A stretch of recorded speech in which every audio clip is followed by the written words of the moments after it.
tumungo tayo doon sa good governance at ipagpatuloy natin yung war on corruption.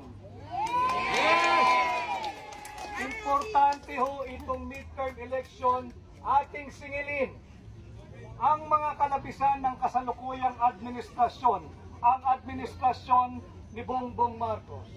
Atin silang singilin at panagutin.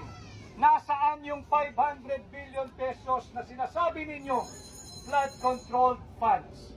Nasaan yung ipinagmamalaki ninyong 5,500 flood control programs? Bakit sa tuwing umuulan, bumabaha?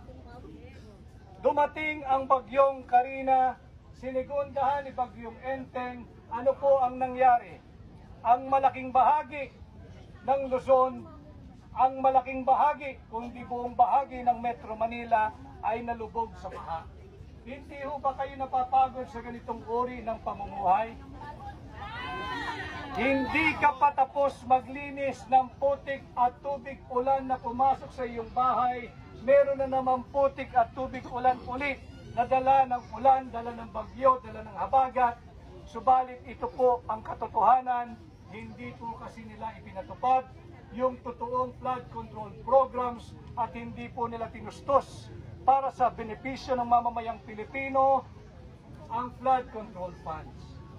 At kung sakasakali po maging matagumpay tayo sa labang ito, sisikapin ko po, unang-una, dalhin natin ang war on corruption sa Senado at sisikapin ko pong maipabasura ang resolution number 10 kung saan nagpapahintulot ng liquidation by certification o kung saan po yung pera ng bawat senador ay basta na lamang po nilang pipirmahan at wala nang tanungan pa kung saan napunta at kung paano ginastos. Ito po ay pera ninyo, ito po ay pera ng Pilipino, kaya wag po natin silang hayaang magpatuloy sa kanilang balukdot na pamunuan. Yun lamang po, maraming salamat at samahan po ninyo ako.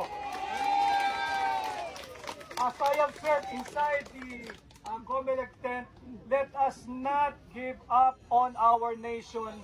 Let us not give up on our country. Let us not give up on the Filipino people. Let us not give up on our fight and our war on corruption. Maraming salamat. Mabuhay ang Pilipino at mabuhay ang Pilipinas.